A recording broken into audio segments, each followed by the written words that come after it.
To head beyond Ainsley Pears. Burnley 1, Blackburn 0. Michael, deserved lead for Burnley.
Placed. Now one of the old stagers. He's gone down just right of the centre circle. He doesn't look particularly comfortable, James Milner.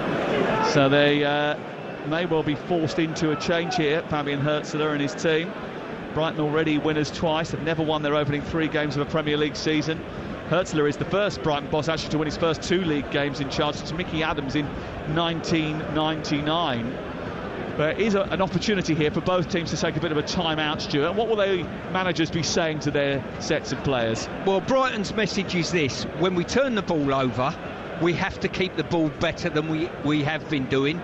And from Arsenal's point of view, they've had a lot of entries into Brighton's box at the moment, more so Saka. Let's not be wasteful with those entries.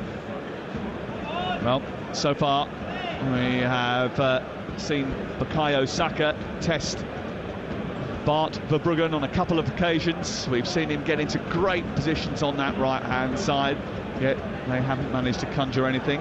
It's still Arsenal 0, Brighton 0 on Talk Sport with Sky Sports. And don't forget that you can stream more Sky Sports football than ever before, available with no contract on now, like West Ham versus Manchester City live today. Search Now Sports. Doncaster, who did well in the first half against Everton on Tuesday night live on Talk Sport, have taken the lead against Port Vale. in League 2. Remember, later today Everton-Bournemouth is on TalkSport 2.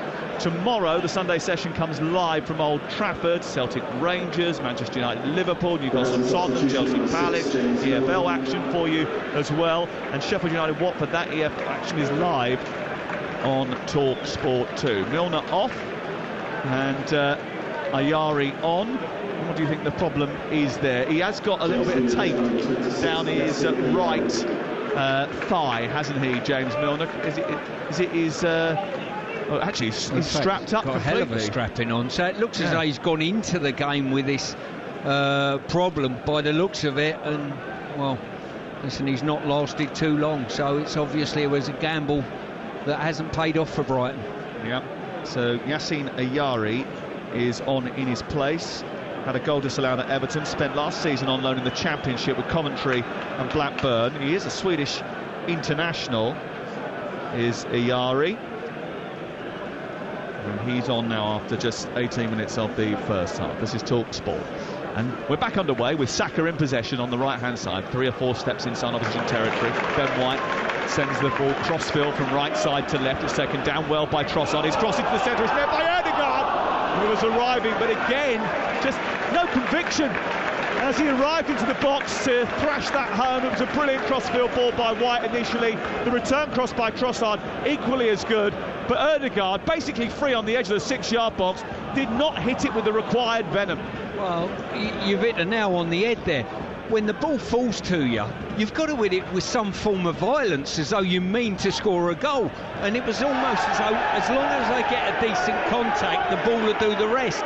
And that wasn't the case. It's been Saka wasteful in that respect, and now Ødegaard.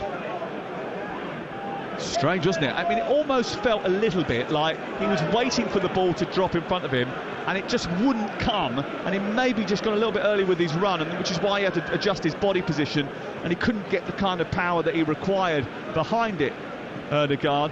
Also, there's a suggestion that he might have been offside, and maybe that was the reason. Certainly Kai Havertz is offside now, and the flag is up on this near side. Either way, don't take any chances.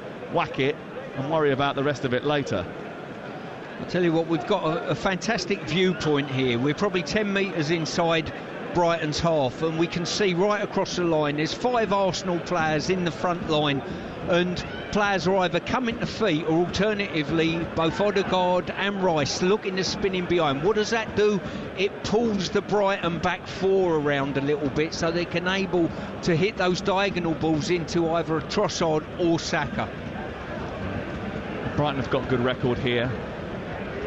And Arsenal exercised one ghost last week when they beat Aston Villa, who had a habit of giving them a bloody nose ever since Unai Emery had sort of gone there. But also Emery himself did it with Villarreal as well, since he was sacked by Arsenal, had caused them concern.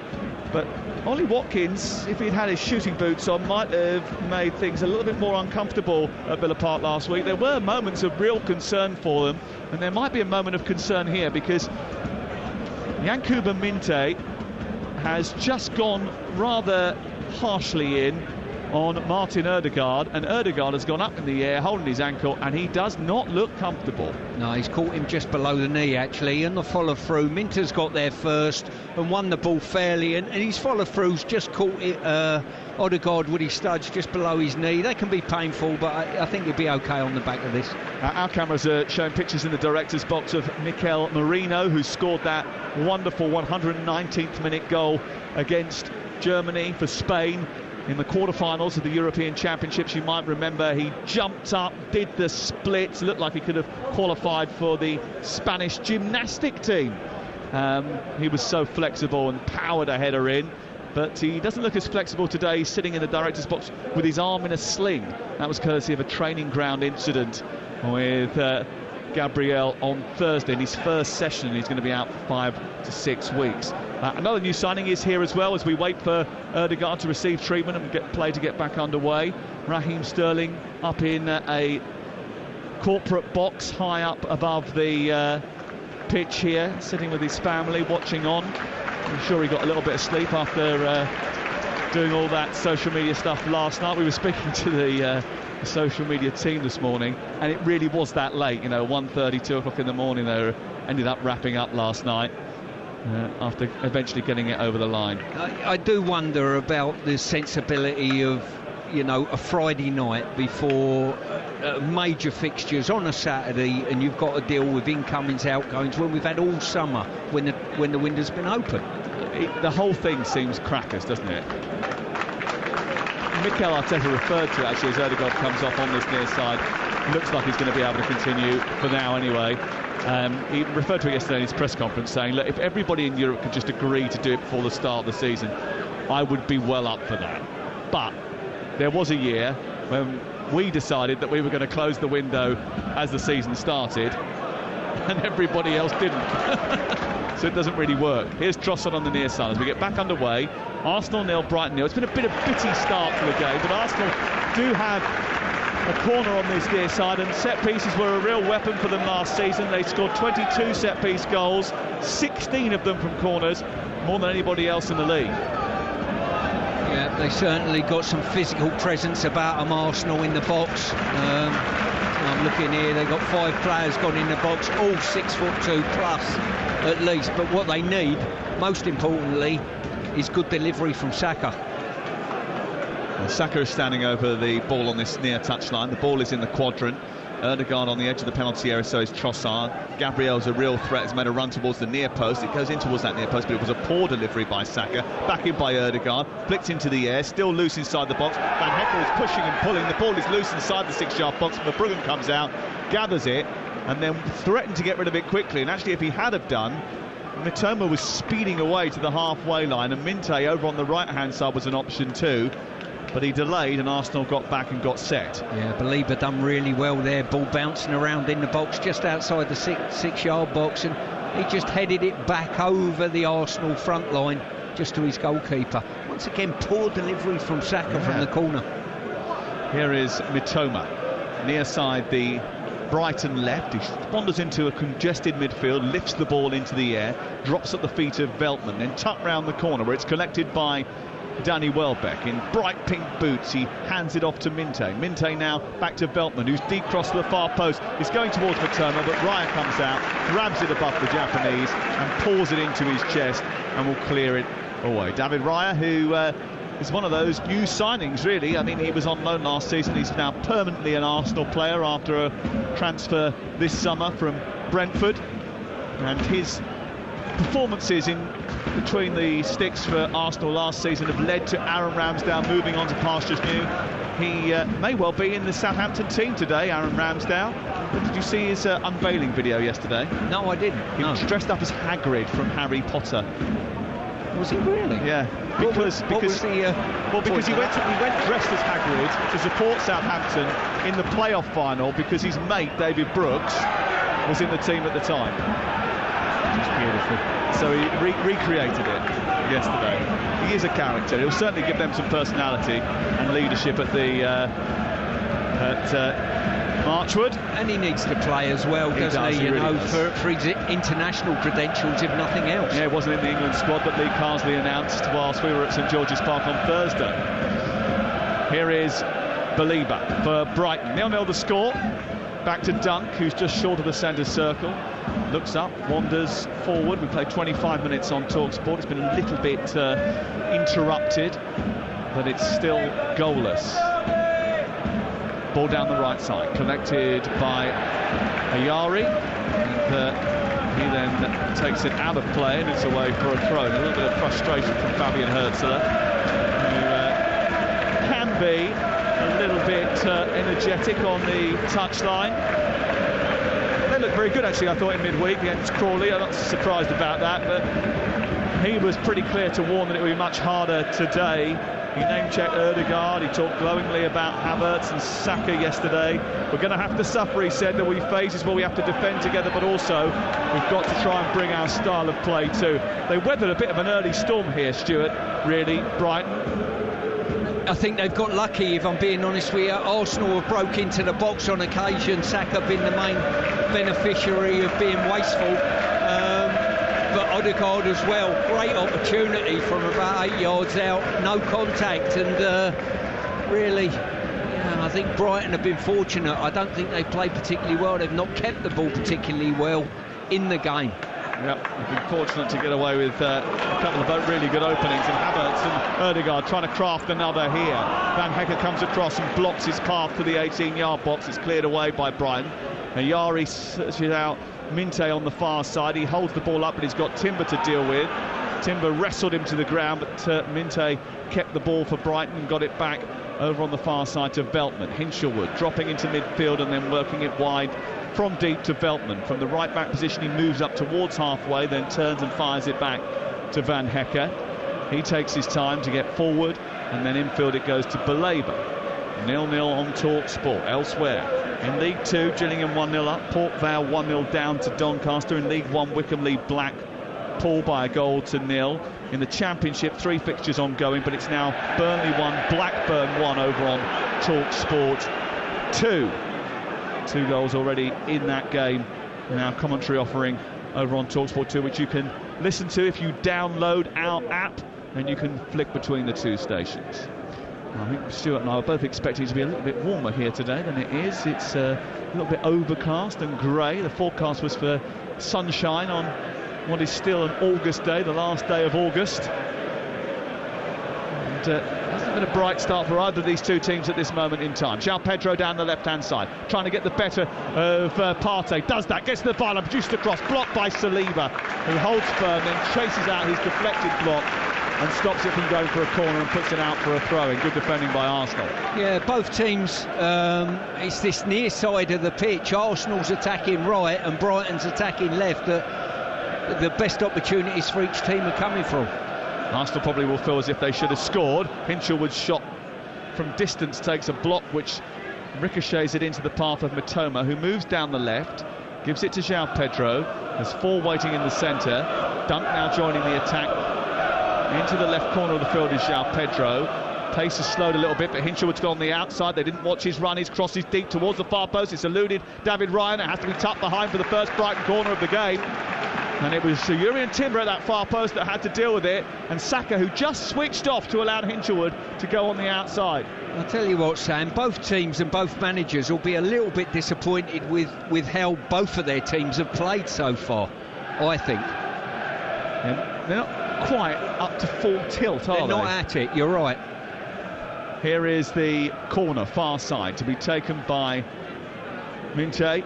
His ball is way, way too heavy, and it goes right through the 18-yard box. Saka went to meet it. He was pushed in the back by Belabor, and it's going to be a free kick in the right full-back position. That's kind of summed up the whole game. Yeah, it did. I mean, Arsenal have had a corner on this side and a free kick in a really good area to deliver a telling ball into the box with the height advantage they've got. They failed to do so, poor delivery. And Brighton on that occasion, a corner from the right-hand side, whipped it in so overhit. It was incredible. So 0-0. And although Arsenal had the better chances, they haven't taken them. And it remains goalless on TalkSport. Ball goes up towards Havertz, who beats Dunk in the air, flicks it down into the right wing position. Rice gets it back and gives it to Saka, who's bumped off the ball by Mitoma. He's probably bumped off the ball a little bit too easily by Kara Mitoma. And it goes out of play eventually for a Brighton throw. The Arsenal fans aren't happy about it, but in truth, he probably needed to be a little bit stronger there, Stuart. Listen, everyone's looking to buy a free kick rather than get on the ball and start playing, and that was one of those occasions once again. Hinshelwood down the near side, long throw, flicked away by Ben White, further cleared by Yari, drops near the halfway line on the right side for Saliba. He tries to fight the ball away. Welbeck tries to squeeze between Partey and Saliba, but he comes away with the ball, then gives it away, and Believer's got a chance to send Minte forward down the right side if he can find him. His ball wasn't perfect, but Minte has made the most of it. Into the 18-yard box he goes. He's down the right side by the byline, produced a cross into the box towards Welbeck, away by Saliba, and then heading in the air towards Mitoma, who strikes it from Havertz, whose poor defensive header fell to the Japanese down the left side of the box, and he volleyed it back across the face of goal, and he was only narrowly wide of the target. My goodness, there's been some really scruffy phases of play by both teams, and And that attack there by Brighton was exactly one of those. Arsenal giving the ball away cheaply. Then Belieber should have played an earlier pass to Minte. He didn't do so. He held on to the ball, didn't deliver a good pass, and in the end it was Havertz who gives the ball away cheaply and an effort at goal. And you don't want to give them too much of opportunity, because Brighton are a threat. They've scored 9 goals in their 3 wins this season so far, and going back further, they have only failed to find the net just once in their last 7 matches in all competitions. Ball out of play far side, Veltman wrestling Trossard to the ground, and it's going to be a free kick just a yard in from the left touchline, midway inside Brighton's half of the field for Arsenal. Taken short by Timber, back to halfway, 32 minutes on the clock. Talk Sport. Saliba, centre circle. Ben White. Did you think that sometimes these early kickoffs sometimes just sort of depends who you are and what team you are, but sometimes can just catch you out just a little bit in terms of getting you fit and firing for kickoff? Yeah, I think so. There's no doubt about that. You know, it sort of out of tilt a little bit. I always used to prefer playing the latter kickoffs, if you like. The evening games were much better, but neither team, I mean, both teams have come into this on really good form and a good start to the season, but neither team have played consistently well within the game so far. There's been a lot of stoppages for injuries and issues. Milner, obviously, Ødegaard. We've played 32 minutes. The ball's been in play for only 18 of those so far, and that is a little bit worrying, I think, in terms of just the amount of time that the ball has been in action. Saka's gone down with a hand injury. Fabian Herzler is suggesting that he then grabbed his face after he'd gone down and play had developed, and he's gone into the 4th official, who is John Busby, and screamed and shouted and gesticulated. So he's now involved in a confrontation with the 4th officials, asking him to calm down. He's not really one for doing that. You are listening to Arsenal 0, Brighton 0 on TalkSport with Enterprise Rent-A-Car. Enterprise has 450 branches with all the vehicles your business needs. We're at the Emirates. Durin Timber has shrugged off Yankuba Minte and played it out wide towards the left. Over the halfway line, it's collected by Declan Rice, and then on to Trossard, who travels down the touchline, cuts infield, bumped into by Veltman. The healthy Brighton contingent like the fact that he ran into a little bit of a problem there. Trossard, their former player, he's getting now cheered by the Arsenal fans who recognise his capabilities. White forward, looking for Saka. Poor ball cut out by Hinshelwood. Collected now just short of the halfway line by Belieber, who's dispossessed by Ødegaard once he tried to do a trick too many, and then Hinshelwood will see it run back into the left full-back position before recycling it to Verbruggen. The blonde hair, slender figure of Jean-Paul Van Hecke brings it out of defence and then gives it back to his goalkeeper. He's an example, really, Jean-Paul Van Hecke, of exactly what Brighton do. When they tried to hire him, they sat down with him and said to him, we're going to hire you, give you a 5-year contract. The first year you're going to go back to Dutch football. Second year you're going to play in the Championship. Third year you're going to be in and around the first team. Fourth year you'll be a starter. And he said, when he had that conversation with Brighton, he said, yeah, all right, bro, as if you can plan 4 years in a row. But that's exactly what happened. You know, he went through that development and now he's playing in the first team as they predicted. That is the level, I think, of their planning, strategy and recruitment power. Here's Saliba, back out wide to Saka. Infield it goes to Saliba once again. Arsenal put the squeeze on Brighton, pushing high up inside their territory now. Goes back to halfway.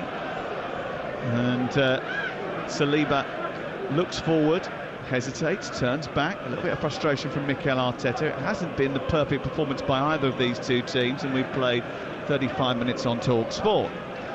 Here is White, Saliba. Those two players have probably had more of the ball than Arsenal would have liked at this stage. Gabriel out wide. Trossard touching the ball right close to the touchline. Tries to feed it through to Havertz. Didn't work, but Rice rescued it. Offside flag is up. And again, another stoppage. Another pause in play and another failure for either of these two teams to find their rhythm. Yeah, the way the game's ticking on at the moment, Sam, at the end of it, one of them will win it, and they'll paint the picture that they played really well, and the other team will say, well, we weren't at it today. But if truth be known, up to this stage, the game's been stop-start, and neither team have played particularly well. Hence why it's goalless. Here is Gabriel getting it back to his goalkeeper in David Raya. Mikel Arteta looks a little bit frustrated. Both managers wearing black today, by the way, from head to toe. And both very animated inside their technical areas. And one or two being warmed up down the near touchline. Tariq Lamptey is one of those for Brighton, just getting a bit of a run out. Maybe ahead of maybe a change at half-time. Wouldn't be surprised if there was a change at half-time. Oh, Saka. The ball's been played to him on this near side. And look, you're supposed to open up your body and then go down the outside, give yourself some room to play. But he allowed it to run too far in front of him, and it just dribbled out of play. As you say, done everything right, opened his body up, as you rightly say, but you've got to take a touch to keep the ball in play firstly. 0-0. Ball cleared through the middle of the park by Verbruggen, straight up towards Mitoma, headed away by Saliba. Minte then gets nudged to the floor by Gabriel, and again another stoppage, again another free kick, this time for Brighton. This is 10 or 15 yards outside the penalty area, over on the right-hand side, and a chance maybe for Brighton to construct something as we reach the latter stages of this first 45. How much backroom staff has Herzl brought in at Brighton, Sam? Do you know? Well, it's got Crofty, who's been around for a while, and Jack Stern, who's been around part of the sort of goalkeeping fraternity for Brighton for a while. But he has brought in two other members of staff from Germany. Ball into the box from Minte's free kick, and it was easily caught by David Raya, who then spotted that Trossard could go darting into opposition territory but didn't get his kick right. A bit of a waste of a free kick from Brighton, and then a waste of a quick release from David Raya too. But yeah, there's he's a goalkeeper coach, but he's also a first-team coach in Mark Knoop, I think it is. And Jones Shalman. Here is Saka onto Havertz. Goalkeeper comes out. Havertz knocks it from the edge of the penalty area, and Arsenal take the lead. Well, that was pretty basic.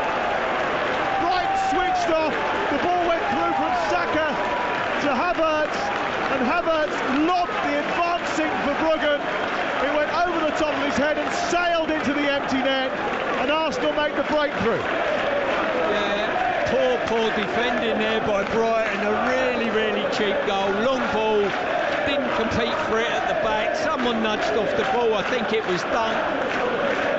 As I say, just a clearance up the pitch, and Dunk just didn't compete for it. And at that stage, goalkeeper in no man's land, Van Hecker in no man's land, and a very good finish.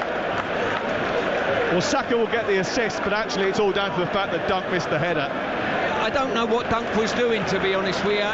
The ball's in the air, it's you or Saka, just head the ball clear. He's not done that, and it was a mistake basically that's led to the goal, but the way the game's gone, that's fairly understandable. Arsenal 1, Brighton 0, and the goal scorer is Kai Havertz, and for all the talk meaning a centre forward, the fact that Kai Havertz is on the score sheet again will be something that puts a smile on the face of his manager. 1-0 the scoreline. Here is Minte as Brighton look to respond. Into Welbeck, then Ayari, Dunk, then out wide towards the Brighton left. It's collected by Mitoma and then flicked on by Veltman. Attacking it is Hinshelwood. It's dropped down in front of Raya, who's had to come and grab it. And eventually cleared away. And again, he's hit it very quickly up towards Saka, and Saka might get there once more. Across comes Dunk. He tries to go on the outside of him. Backing up, Dunk was Mitoma. And between the two of them, they managed to get it back to Verbruggen.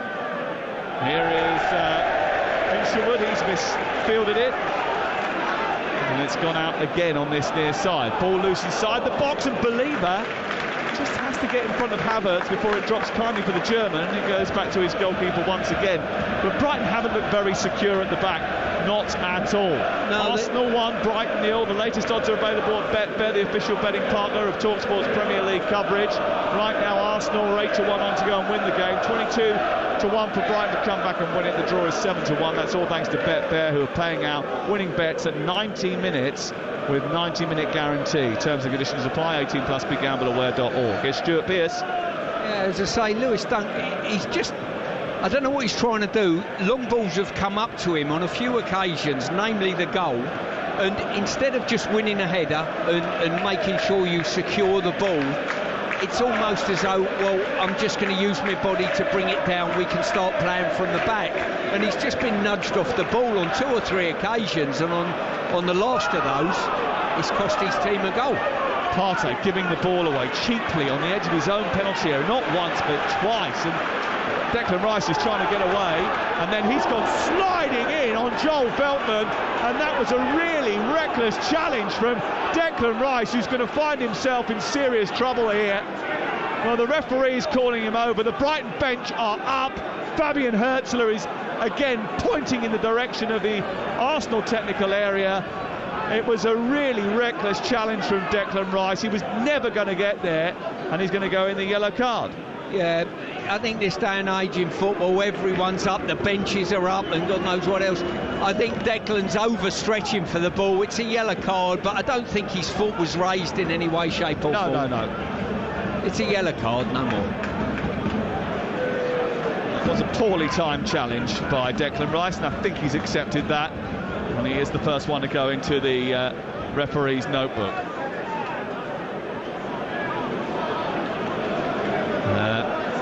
Chris Kavanagh is not happy. He's being summoned over by John Busby, the fourth official, and the second yellow card is going to go for Fabian Herzler. And I was going to wait till a little bit later to tell you about his antics on the touchline, but the truth is that he is still a young man. And he comes across a bit mild-mannered and approachable, but anyone who's worked with him at St Pauli and Brighton will tell you that although he's very honest and clear with these players, and he has what he calls a friendly authority, he can be a pain in the backside to officials on the touchline. He bounces around that technical area like Zebedee, and last year he got 7 yellow cards on the touchline. He has his first Premier League one today, Stuart Pearce. Yeah, and as I say, for me, a bit of overreaction, but when it's one of your players and you've just gone a goal down, it's understandable, maybe. TalkSport live at the Emirates, where Arsenal lead by a goal to 0. And Lewis Dunk making the mistake. Saka feeding Havertz, whose finish was really cool. He lobbed the goalkeeper beautifully. It was superb. João Pedro's just been caught now and rolling round holding his ankle, and I think he had a little look at the referee to make sure he was looking as well. Yeah, I think he's overdoing it, the touch. Yes, and we've had a good look at his underwear as a result of him rolling around so much. He was challenged from behind by Bukayo Saka. Did Saka get a yellow card for that?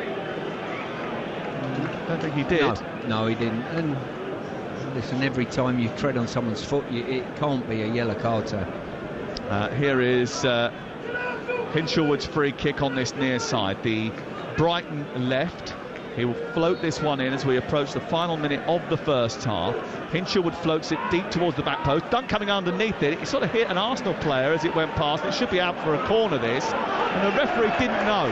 So he waited, didn't make a decision and decided on a goal kick. The Brighton fans will be unhappy about that. Yeah, as you said, the referee couldn't see it. The linesman had a better view and couldn't give him any help. And in the end, it's an Arsenal goal kick. I think it took an Arsenal flick last. That's going to be my prediction. There you go. Now, I saw that from here. Yeah, I think we all did.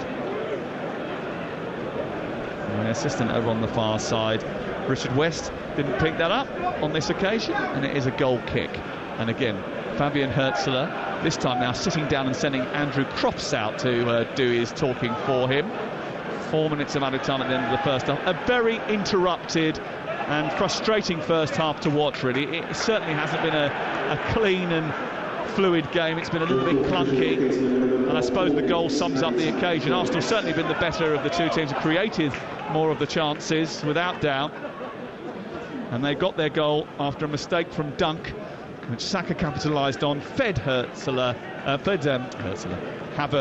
and he lifted it over the top of the goalkeeper. Getting my Germans confused.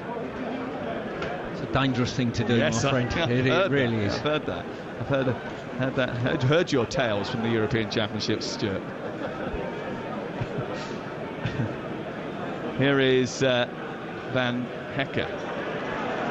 Across the back four he goes to Dunk. Matoma under pressure gives it straight to Declan Rice. Rice into Saka. Saka to Ødegaard. Ødegaard back towards Saka. Belieber will intervene and step in front of Saka. But Saka will get it back after a mistake from Ayari. He'll tee up Trossard, who, well, it was weird behind him. I think he was trying to flick it into the path of Rice, but it didn't quite come off. As not a lot has really over the course of the 45 minutes that we've had so far. And it remains 1-0 to Arsenal. Yeah, as you say, too many players have been too wasteful with opportunities, either playing out from the back or alternatively playing through the thirds. Right, Rice was offside, so he's left that for Trossard. Different phase of play now, so he can get involved. As Trossard gets into the area, a right-footed shot which goes straight down the throat of Bart Verbruggen. Now, this is where the laws of the game confuse me a little bit. Rice clearly offside. He's chased the ball, and then when he's 3 yards away from the ball, left the ball to his teammate. Now, I think he's attempting to influence play. I won't get into that now, Stu. No, sorry, I shouldn't have brought it up just before half-time. All sorts of threads to pull out there. 1-0 it is, and we are into the third of 4 added minutes at the end of the first half at the Emirates, where I think Arsenal will be pretty pleased that they're going to go in at break with a 1-0 advantage, bearing in mind that they had a couple of really good opportunities for Ødegaard and Saka early on, didn't take them, and then one presented itself latterly. An uncontested drop ball here, which has been given to Jean-Paul Van Hecker. And from inside his own half, midway inside it, he plays it square to the captain Dunk. Dunk then out to João Pedro. João Pedro is not moving particularly freely after that challenge earlier on. He's starting to try and go down the left-hand side, but he moved pretty freely past Saka there. And then he takes on Partey, gives it to Matoma, and then he's pulled down by Partey as he goes on to receive the second ball from Matoma, and that's going to be a yellow card for Partey and a free kick in the wide area for Brighton straight before half-time. Yeah, as I say, if he's pulled his opponent down, you can't have any complaints that you've been booked on that. I think João Pedro made the most of it, but there was a tug on him. Arsenal have to defend a free kick just before the break. Chris Kavanagh is getting told he doesn't know what he's doing, but if you break up a promising attack, it's in the laws, it's a yellow card. And actually, you know, Hinshelwood should have had one earlier, didn't get one. Partey has now got one for a similar sort of offence. In fact, probably a lesser offence, really. Here is Hinshelwood's free kick left side, right-footed into towards the 6-yard box. It's half cleared, comes back to João Pedro, and then he sort of deflects the ball forward before it's away by Gabriel. Picked up by Belieber, but instead of going forward, he'll go all the way back to Verbruggen. And we'll look to build again. We've played our 4 minutes of added time at the end of the first half. The ball loose on the edge of the 18-yard box. Rice's header hooked over his head by Ødegaard out towards Saka, who's then collided with Hinshelwood. He's gone down. The referee's had enough and said, I'm fed up with all this scrapping and pauses in play. Let's just get in, have a break, come out a little bit better. Someone's 100% record had to go today, and on the evidence of this first half, I suppose it looks like it's going to be Brighton's, but it's been a very scrappy first 45 minutes in which the only bit of quality was Havertz's finish when he put them in front after a mistake by Dunk. At the break then, Arsenal lead by 1-0. Well, that was a bit of a scrappy mess really, all in. Stuart Pearce, it feels. I was so excited about this game when I saw it on the fixture list as the third game of the season, but it's not really lived up to expectations. That's an understatement, I've got to say. I, like you, turned up today and thought there's going to be some really good football from both teams. My visualisation is that Brighton are going to keep the ball really well, make it a little bit difficult, be very good on the counter-attack. Arsenal be clinical in the final third, and neither has happened really. Arsenal have had good opportunities. They've also ceded a couple of bad possessions that's enabled Brighton to add efforts at goal as well. And lo and behold, on 45 minutes, a mistake has led to the goal. Yeah, which you could kind of see, and I don't know what... I mean, look, there's a big height difference between Lewis Dunk and Bukayo Saka. I don't feel as if Lewis Dunk had that peripheral vision to notice him behind him, and he snuck in, missed his header completely, and Saka then set forward Kai Havertz, who brilliant finish, spotted Verbruggen off his line, and you know, they're away. Yeah, I think let's talk about the finish first off. It was a wonderful finish. He's just helped it over him, very similar to Palmer's goal for Chelsea last weekend. Just helped it over the top of the goalkeeper. Clinical finish, well done him. But you've got to say, and Dunk's done this probably on 2 or 3 occasions, the ball's come up, he's got right underneath the ball and almost not jumped, and he's enabled players just to body him and put him off his header. When you're up against the likes of Saka and your Dunk, you've got to be heading that ball back 25 yards into Arsenal's back line and make sure that Dunk's rubbing his ears as you catch him on the way through. He didn't do that. Well done to Saka. He's ended up bodying out someone like Lewis Dunk and creating the goal. And I have to say, I feel as if Arsenal could have really punished Brighton inside those opening 10 minutes, because the Brighton back line looked really uncomfortable. Jack Hinshelwood in particular on the left-hand side just couldn't deal with Bukayo Saka, but Saka hadn't warmed himself up into the game yet, and 3 chances he had in that opening 5-6 minutes that he scuffed. Yeah, exactly that. As I say, he was the one with the ball being fed out to Saka on this side that looked as though he was going to break the deadlock for Arsenal, if anyone was. Had great opportunities to do so. Hinshelwood just couldn't handle him, to be quite honest with you. Odegaard's coming to play in this area of the pitch, is in his eye line as well, which is putting him off slightly. But you feel as though unless Brighton improves slightly, if Arsenal get slightly better at what they're trying to achieve, they could win this 2 or 3-0. Yeah, the injuries that we saw, obviously James Milner had to come off, but then Odegaard was down for a long time. It took the sting out of the game. I mean, there wasn't really that much of a sting in the game in the first place, but it was very, very stop-start. Matoma arguably had the best chance for Brighton, but dragged it wide. But what is Mikel Arteta going to do at half-time? Because he's got 2 of his midfielders on yellow cards in Declan Rice and Thomas Partey. You and I looked at each other when Declan Rice's challenge came in and immediately said yellow. I think that the crowd, you know, holding their breath, the Brighton fans thought perhaps red. It definitely wasn't a red card, but they've both got to tread carefully, so maybe we might see Jorginho come on in the second half. Yeah, potentially. I'm not sure he'll panic too much at this stage. You know, the players are going to all play with a bit more sensibility to their play. You know, they'll be used to playing under a yellow card situation, but I think from Arsenal's point of view and Mikel's point of view, he'll be delighted to get in the dressing room 1-0 up, because his team haven't played great today, there's no doubt about that.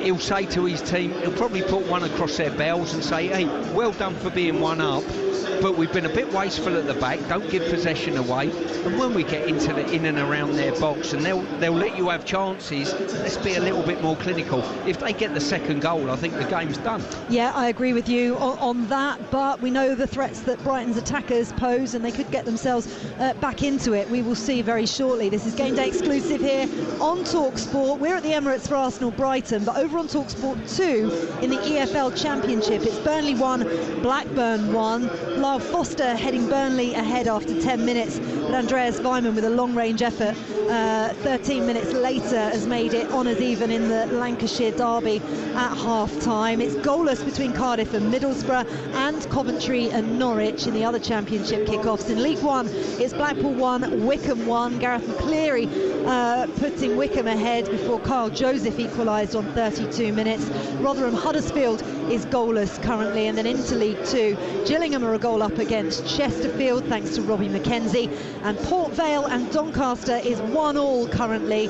Luke Molyneux scored his 4th goal of the season for Doncaster after 15 minutes, but Ryan Crosdale equalised 15 minutes later. Those are all 12:30 kickoffs, all currently at half-time. Here at the Emirates, it's Arsenal 1, Brighton 0, thanks to Kai Havertz. I keep wanting to call him Kyle Havertz for no reason whatsoever today. No, not a clue. Kai Havertz lobbed Bart Verbruggen in the Brighton goal after Lewis Dunk missed his header, allowing Saka in to put Havertz ahead. So Arsenal go ahead at the break.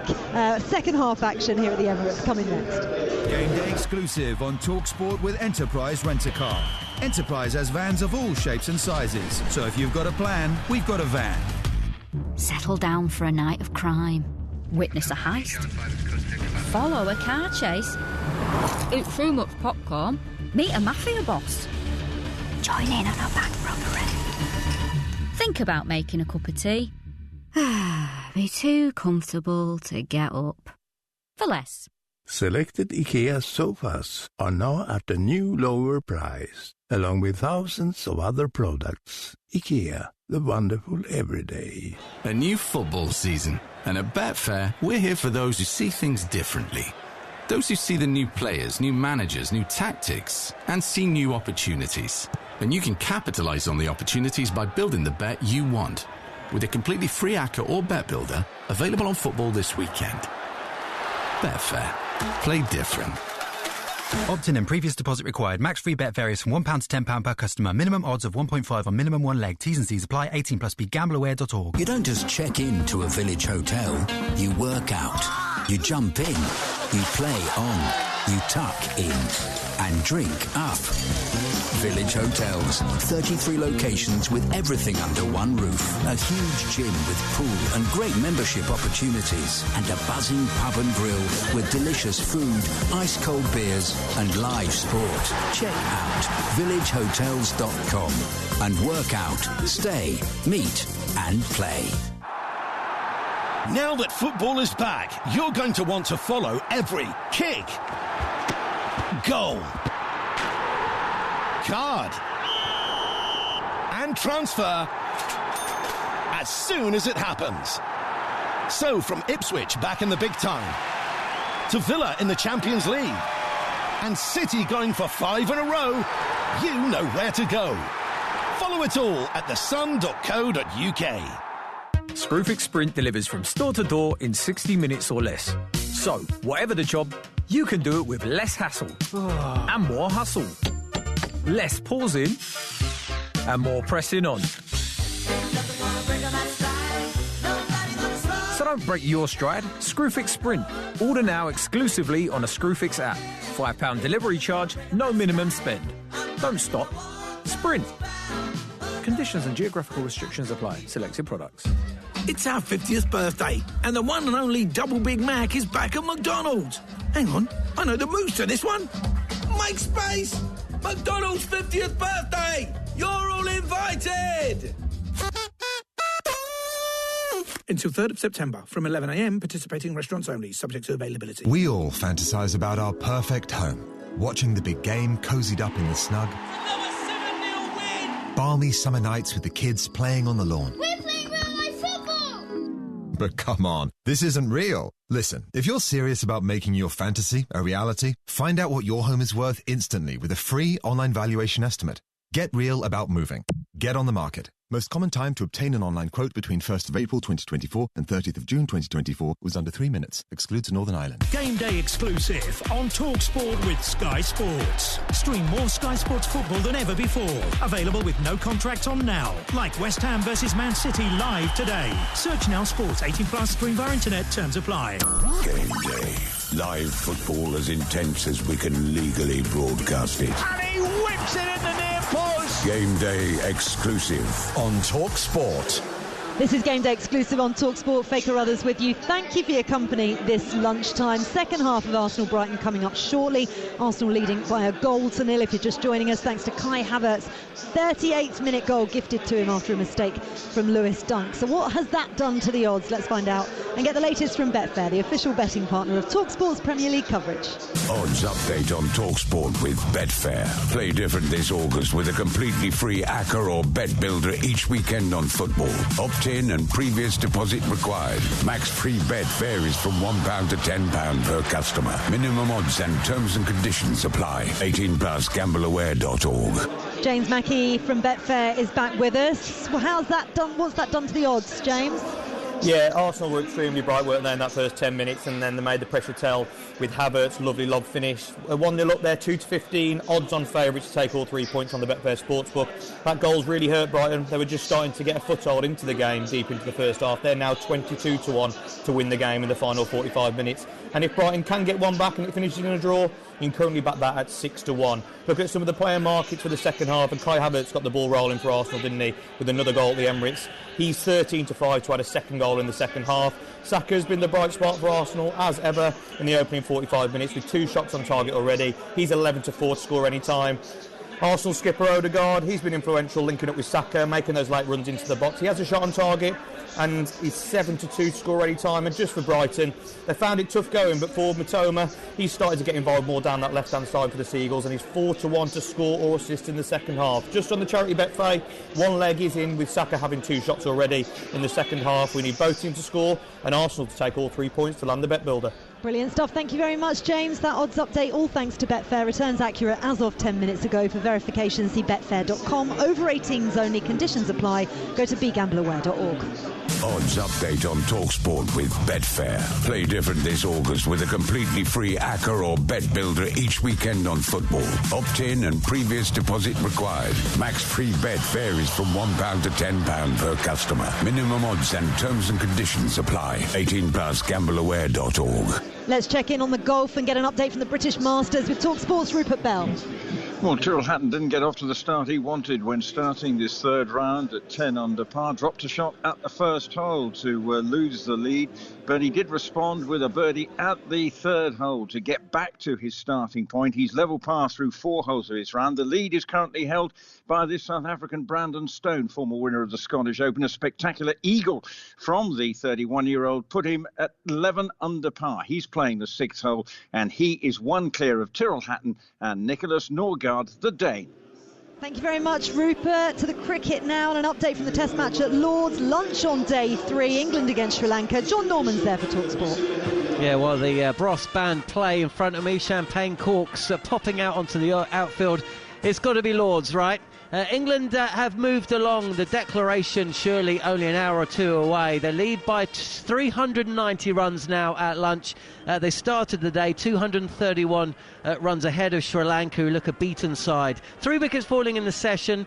Duckett caught at the second attempt, slipped for 24. Ollie Pope holing out at deep point, poor shot really, 17 to him. And Harry Brook, 37 at a run, a ball caught in the deep. Pope, rather than Root, is 45 not out. Smith 23. England lead by 390 here at Lord's, 159 for 4. Thank you very much, John. Couple of minutes we've got with Adrian Durham, TalkSport's award-winning chief football presenter. How are you, Aid?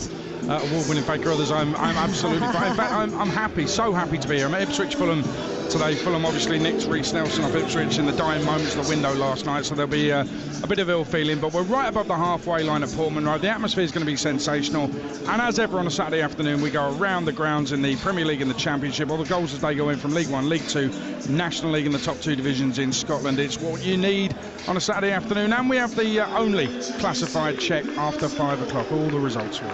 Very much looking forward to it on my journey home, Abe. Thank you very much. Game Day Live comes to you after this game at 2:30. And of course, over on TalkSport 2, we've got live and exclusive Premier League commentary of Everton against Bournemouth. That is a 3 o'clock kickoff. Both sets of players back out here ahead of the second half between Arsenal and Brighton, with Arsenal leading by a 1-0. We'll check whether there are any changes or not with your commentary team, a former England captain Stuart Pearce, and your match commentator Sam Matterface.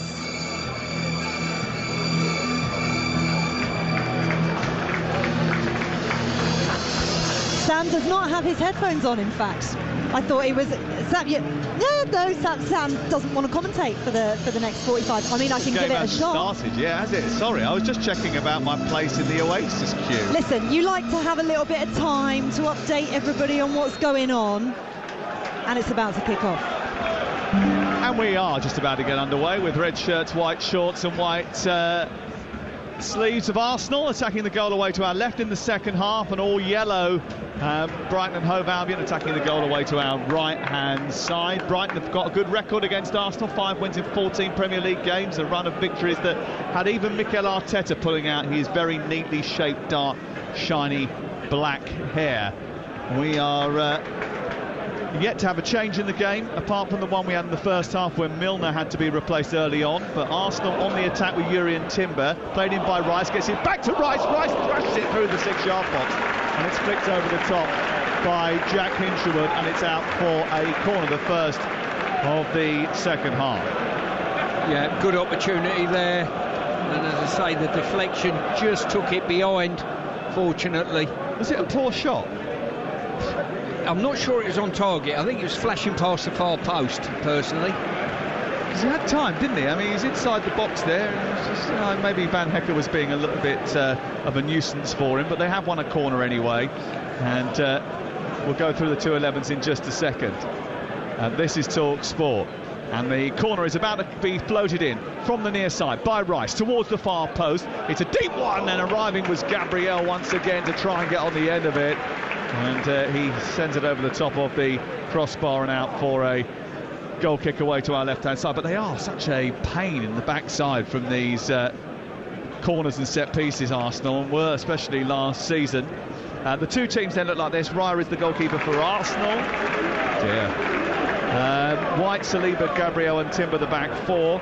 Partey, Ødegaard and Rice in midfield. Saka, Havertz and Trossard going forward. Partey and Rice have been booked.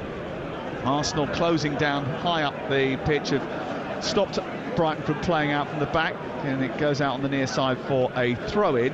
But Bruggen is their goalkeeper. They've got Veltman, Van Hacker, Duncan, Hinshelwood, Believer and Ayari in midfield after Milner was substituted with an injury.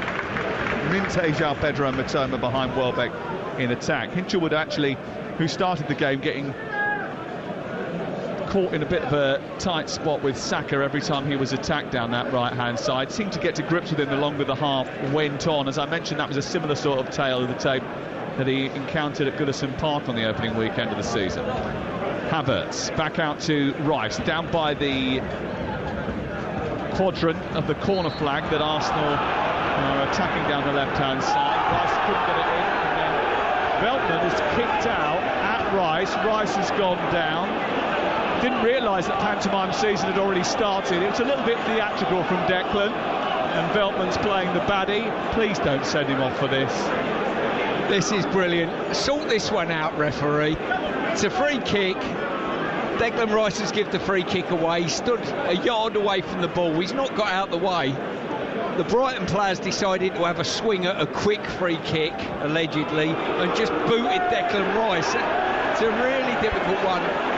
I don't know exactly what the referee's decided to do. He's sent him off. He's booked Declan Rice. He's booked Declan Rice for kicking the ball away. And Rice has already been booked, so he's been sent off. Yeah. And to be fair, if Declan's not getting away from the ball, he's given the free kick away and kicked the ball away slightly, then fair play. So the referee has booked him because he stood in front of the ball and stopped Veltman from taking the free kick. The issue you've got here, VAR cannot get involved in a second yellow card situation, so he is going to be sent off, and there is no grounds to appeal it.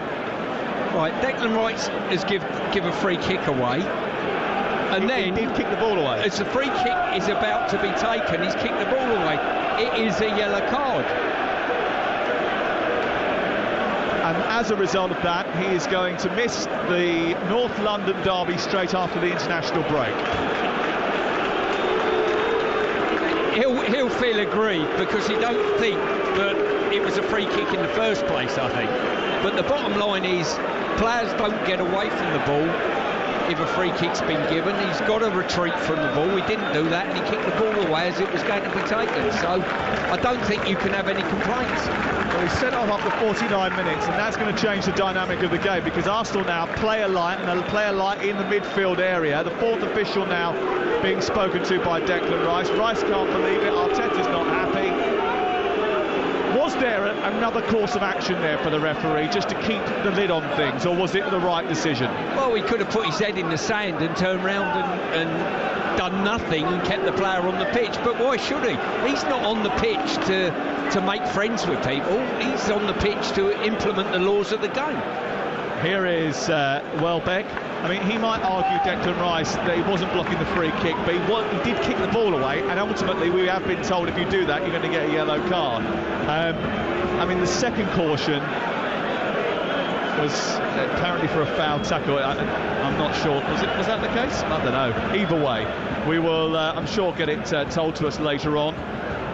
But it's 10 men now for Arsenal, who are defending the goal away to our right. And that will encourage Brighton. Minte towards the far post, lovely delivery, helped away by the right back, White filling in.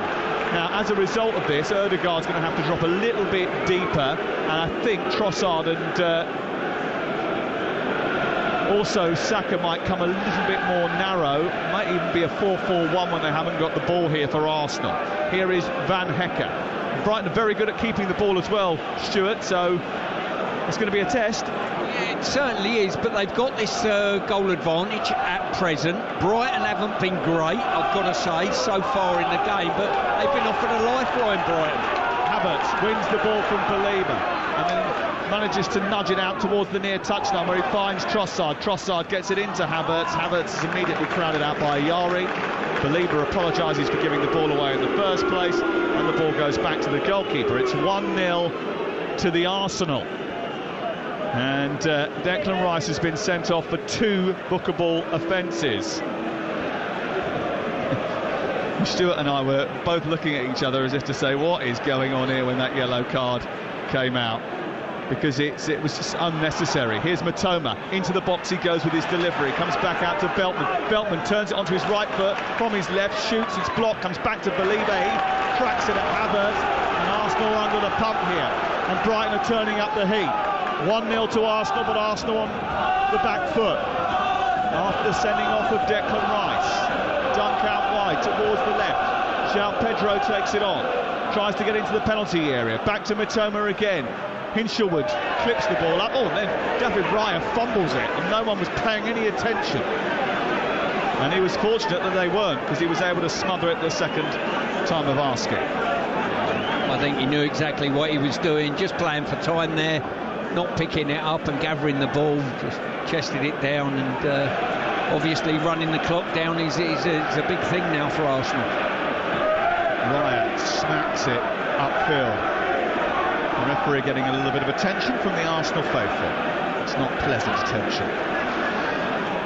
Ball sent upfield towards Minte once more. He takes on Timber, then scoops it into the air. Didn't use the ball cleanly at all there, and then Timber is wrapping his arms round the chest of Minte. Trossard with a little flick gets it back to Gabriel, and then it's cleared away towards this near side. It remains 1-0 to Arsenal.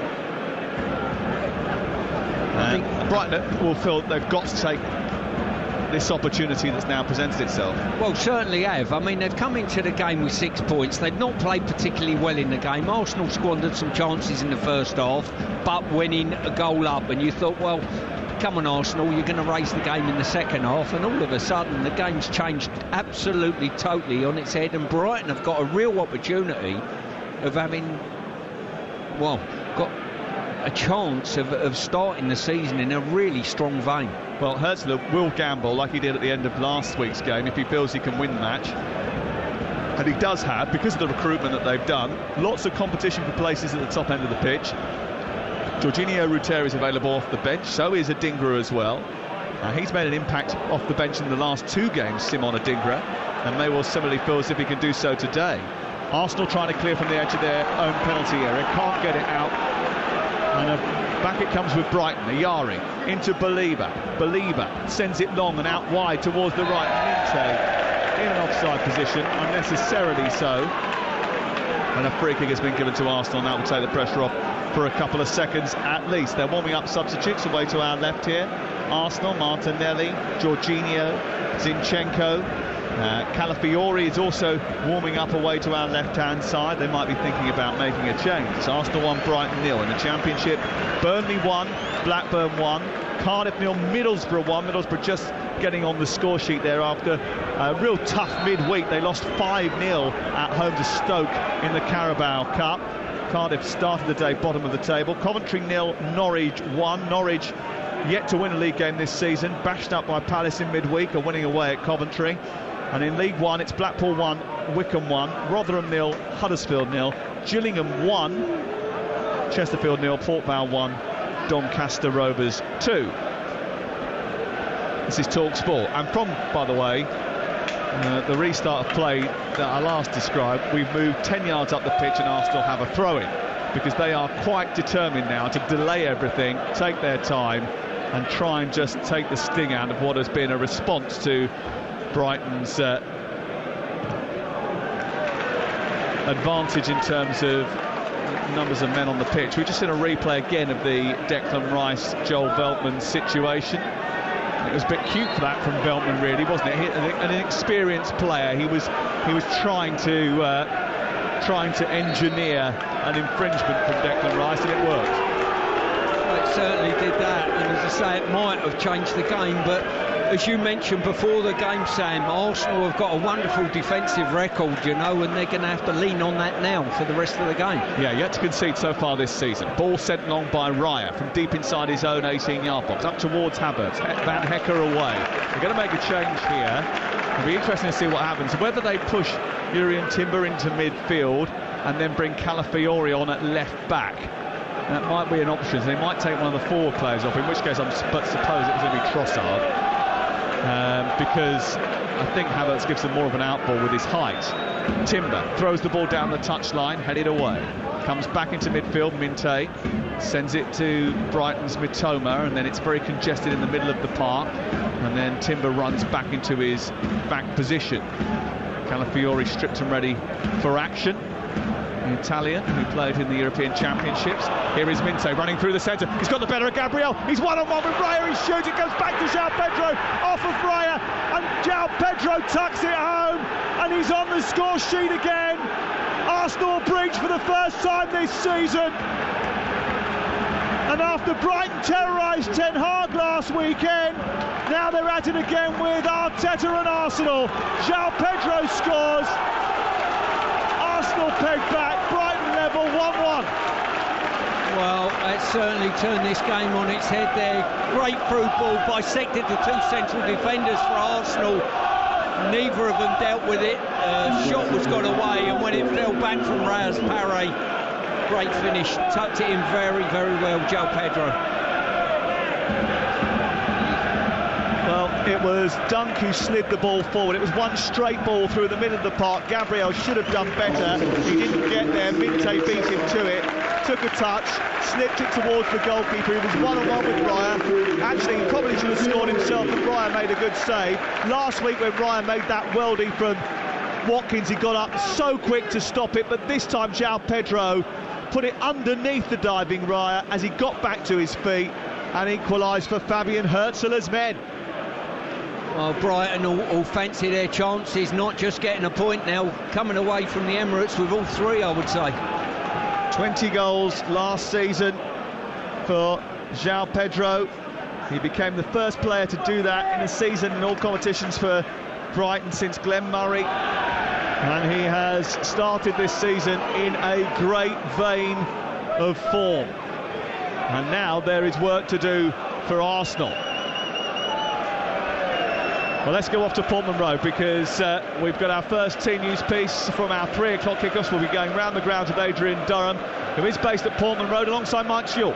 Thank you, Sam. Yes, both Ipswich and Fulham made wholesale changes in midweek, but they've pretty much gone back to the same teams that played their last Premier League games. The only change across the two teams is that Calvin Phillips makes his Premier League debut in place of Massimo Luongo for Ipswich. As for Fulham, both Emile Smith-Rowe and Alex Iwobi start. Both of them scored last week against Leicester, and both former Arsenal players. Back here it's Arsenal 1, Brighton and Hove Albion 1, live on Talk Sport. And Arsenal made a change. They've taken off Trossard, as we thought they might, and replaced him with Calafiori.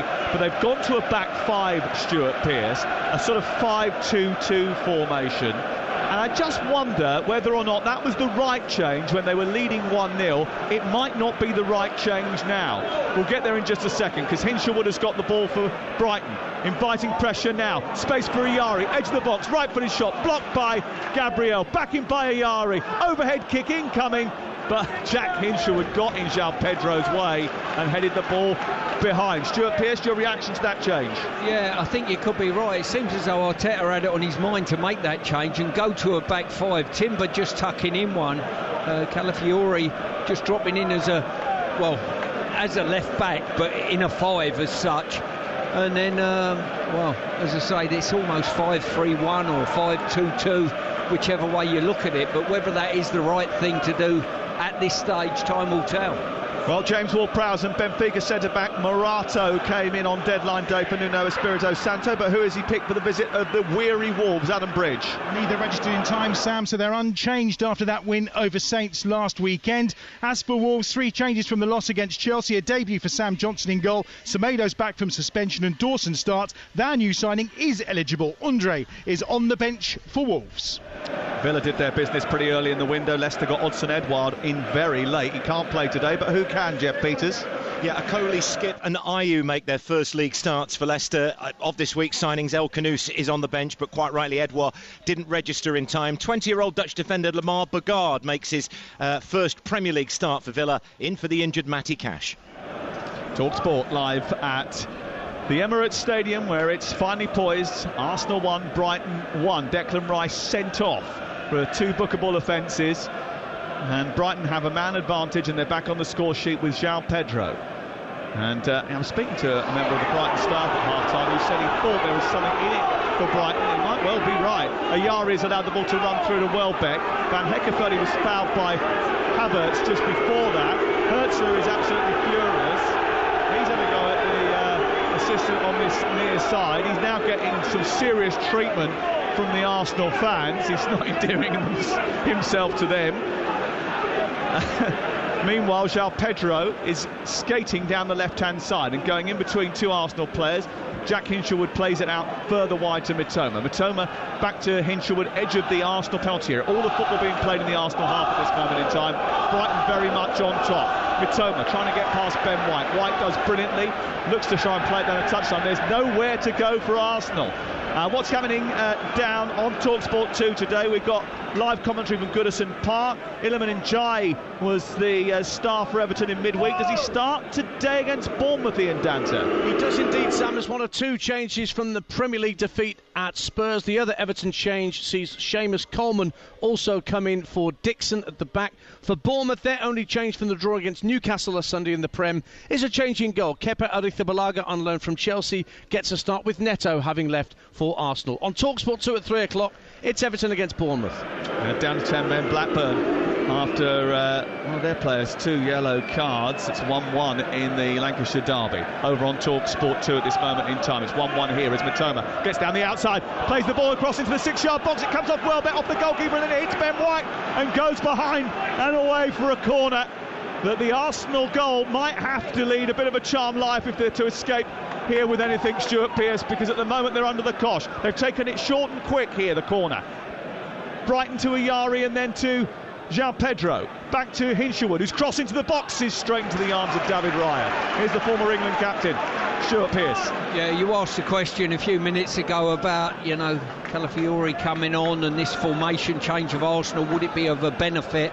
I think not. I think their best way forward at the moment will put maybe a more attack-minded player on the pitch. I really do, because at the moment they're not getting out in any way, shape or form.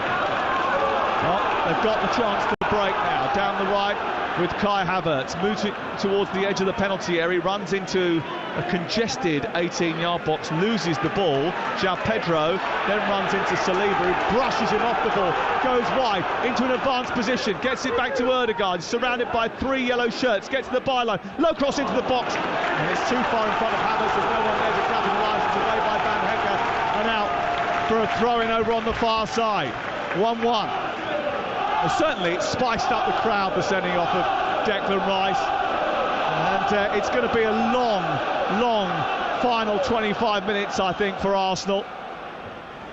They've got to somehow try and find their way through, fight their way through and take 3 points here, because the last thing they want to do is to have handed the advantage in the title race to Manchester City at this early stage, Stuart Pearce. Well, they certainly don't want to do that, and when you consider the next 2 league games are really tough matches coming up, and obviously no Declan Rice for the next game. Yes, those 2 league matches you refer to are Tottenham away, Manchester City away. They've got a Champions League game in between those 2 as well, which isn't particularly helpful. It's placed on a Thursday. Here is Saka from the Havertz knockdown. Tries to get away from Ayari. The foul was called by Saka, so I should have had a free kick. Didn't get one. Then Timber made a foul further up the pitch on Veltman. The referee says play on. We'll get to team news from the G-Tech in just a second, but João Pedro gets the ball forward into Matoma's path, moves up towards the edge of the 18-yard box for Brighton, who are on the attack again. Oh, it's a bit scrappy, it's given away, and now Arsenal charge down the other end. It's very frenetic and frantic here now, Stuart Pearce. Oh, lovely turn by Ødegaard. Space for Calafiori on the left-hand side. He couldn't squeeze it through to him. There's an example of that frantic and frenetic nature. Well, it certainly is. Arsenal broke with very few players up the pitch, and all of a sudden, Calafiori had a magnificent opportunity, but Ødegaard couldn't find the pass. Here comes Veltman down the right side for Brighton. 1-1. Bit of chaos here at the Emirates Stadium. Who can make the most of it? Last week, when they were involved in a chaotic end to the match, it was Brighton who took hold and won it. Do they think they can win this one? They haven't thrown on all their attacking beasts yet. They may well do that towards the end of the game. Ball bent into the penalty area by the Brighton forward, João Pedro. It's Danny Welbeck who's been adjudged to be fouling Gabriel, and the free kick is given inside the 18-yard box away to our right. So we'll take a pause, go off to the G-Tech Stadium and get team news from Alex Crook. No Ivan Toney for Brentford after his transfer deadline day move to Saudi Arabia, but Brian Mbeumo and Yohan Wissa do return to the starting lineup after being rested for midweek EFL Cup duty. Southampton got Aaron Ramsdale signed in time to be available, and he makes an immediate debut for Russell Martin's men. It's Brentford against Southampton. TalkSport live at the Emirates, and it's 1-1 here as we bring you live coverage from the Emirates in association with Enterprise Rent-A-Car, whatever the mission, home or away. Enterprise helps over 120,000 people every day, and actually they could have helped Alex Crook today, because I hear he's got a puncture and couldn't get as close to the stadium as he would like by this time. On his person or in his car? I didn't ask that. We'll have to see. Hopefully he's there before kick-off. We certainly are. Pedro out on the far side. Plays it back into Lewis Dunk. He's about 10 yards back from the edge of the 18-yard box. Van Hecke works it wide into Veltman. Veltman plays it against Saka. And then it goes back into midfield where Van Hecke looks again to work the ball wide. And there's a lot of space for Brighton now. And Matoma in towards Welbeck, and he sticks out one of his long limbs to try and poke it home. And he misses by about an inch. It goes through to the back post, and Calafiori puts it behind for a corner. Top quality wing play there by Matoma. Received the ball on his right foot. It was just on his outside of his right foot, playing on that left-hand side, and just feathered it across the face of goal with a message on the ball: come and tap me in the goal, will you? Yari wants to take the corner, but Arsenal have complained about a bit of roughhousing inside the box, and Chris Kavanagh's gone over to sort it out. There was Ben White and Veltman, and then there was a little slap on the back of the head from Raya to Veltman, all getting a little bit unnecessary inside the box. They're still dancing inside the 6-yard box now. The ball comes in towards the penalty area. It goes straight into the gloves of David Raya. What a waste of a chance to get the ball into the box. Mistake by Baliba, and Saka almost threatened to escape but couldn't do so. He was very isolated when he tried to do so after the ball was shot forward, and it's eventually cleared towards this near side. Martinelli about to come on for Arsenal. 1-1 the score. Going to be a yellow card here for is that Jurien Timber? Yeah. Who gave. Minte's got one as well for asking for a yellow card. So he's got given two yellow cards there. One to Minte for asking for a yellow card for Timber, who did eventually get one. I've got to say, Sam, I don't think I'm enjoying some of the gamesmanship within the game from both sets of players today, you know. The look on your face is one of quiet disgust. I thought I was hiding it well, obviously you not. You weren't. It may not be a surprise to most listeners who know of your reputation that quite a lot is given away by your facial expressions. Martinelli's about to come on for Ødegaard. Minte, a yard in from the touchline. Jorginho is about to come on. He's going to be imminent, and so is Purvis Estepinian. There's a problem here for Veltman. I think they might have to make a change before this free kick is taken. But this free kick's in a good position, this. And both teams might get to make their changes before we get restarted here. Elsewhere, Burnley 1, Blackburn 1. Blackburn at this moment in time down to 10 players. Middlesbrough lead Cardiff by 1-0. Norwich still 1-0 up against Coventry. It's 1-1 Blackpool-Wycombe. 0-0 Rotherham-Huddersfield. Rotherham still looking for their first league win of the season under Steve Evans in League One. Huddersfield have a 100% record at this moment in time. That might go in the next 18 minutes because they too have been reduced to 10 men. Gillingham 1, Chesterfield 0. Port Vale 1, Doncaster 3. Donny doing very well at the start of the campaign under Grant McCann, who is a very good manager. And Doncaster have recruited well. They look like they've got a decent squad. They look as if they will be making a charge to try and get out of League Two after staying there for probably a little bit too long. Estepinian is on and Veltman is coming off, but they've got to get him off the grass first for that substitution to happen. The other change is going to be Minte off, he who's just picked up that card, and he's going to be replaced by Jorginho. To be replaced by number 14, Jorginho. So 2 changes, and Stuart, that will, I anticipate, mean that Estepinian goes out to the left-hand side and plays as the left full-back, and Hinshelwood comes out to the right.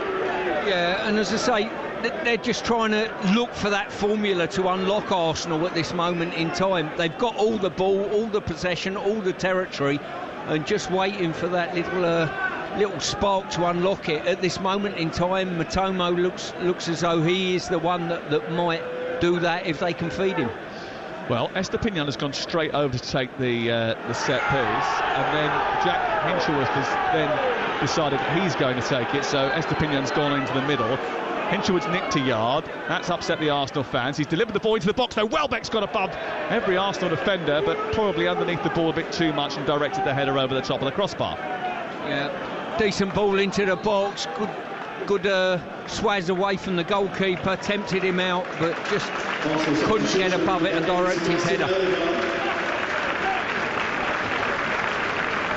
Martinelli on, Ødegaard off, as we told you would happen here. 1-1, and we have got 17 minutes left of play on Talk Sport. Can someone find a winner here? We mentioned that Ødegaard has gone off and that Martinelli's come on. Yeah. And that just gives them a bit of pace, I think, on either side. Saka and Martinelli will offer a little bit of pace to break from midfield. It means that they're probably playing with 1 midfield player in Thomas Partey at this moment in time and 5 defence. I mean, it does look a little bit of an off shape, that. I mean, Thomas Partey turning around to the bench and saying, is there anybody else that can come and help me out here? We're going to change the formation slightly, maybe Timber can come into midfield, or... And the answer is no, you're on your own, fella. It's 5-1-3 at the moment, I think. Yeah, there we are. Interesting. Let's see what happens. Welbeck chasing a ball forward after Ryan kicked clear because it was reversed straight away. It was almost like a kickback, and then that was launched upfield, and Havertz has brought it down. He's got the wrong side of Van Hecker. He's brushed him aside. He's tried to slip it past the goalkeeper. Made a good save. Comes back to Saka. Saka can't finish it, but keeps it alive for Havertz, who then falls over and kicks the ball out of play for a goal kick. What a chance. Well, that's an understatement. At one end, Welbeck's gone through, the ball's got cleared, and all of a sudden it's 1-on-1, and Havertz has burst away from the defender. Goalkeeper's made a reasonable save, and I think Saka, when it come back to him from the resulting save, I think he's waiting to be challenged and looking for a penalty instead of dealing with a ball. No, he's got to hit it. I mean, Havertz, unlucky. It was a good save, I thought. And actually, maybe he was trying to skip over the challenge there, Saka, to be fair. But that was a brilliant chance, and Havertz will be a little bit disappointed he didn't beat Verbruggen in the first place. It's a good save, but I think he'll be frustrated. 1-1, end-to-end stuff. Brighton on top, Arsenal looking to escape and get a winner at the other end. It's on a knife edge at the Emirates. Jorginho cuts in from the right side, ball into the box. Welbeck trying to deal with it, didn't quite. Belieber gets in there, thunders it forward. It takes a deflection and ricochets into the left fullback position. Saka is there to clear. Havertz can't hold it up. Ayari takes it down, runs back to the edge of the area, produces a cross. There's no one in the box for Brighton, which is criminal, really. and it goes out the other side, and it's collected by Pervis Estepinian. 1-1. Mitoma edging towards full-time on Talk Sport. Later on, we're around the grounds with Adrian Durham and all our reporters giving you goal updates. Van Hecker strode forward. It's come back to Ayari. The goalkeeper's on the floor, and he sent it to the other side where the goalkeeper was instead of the open side, where it was completely gaping open. What a miss! It certainly was. It was a hell of a strike. It's ended up deflecting, and as you rightly say, Reyes on the floor on the far side of the goal. He's scrambling to get back across. He'd no need to have done. He could have stood his ground because he's hit it straight back at him. What on earth was he doing? Why did he hit it back that side when the open side of the goal was completely free? It's a great chance for Ayari to win it, or to at least get in front with just 12 minutes left of play.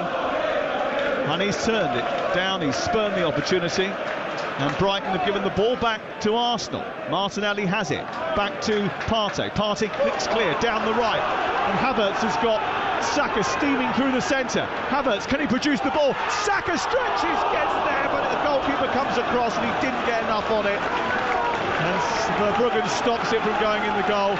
But those lightning quick breaks are causing problems.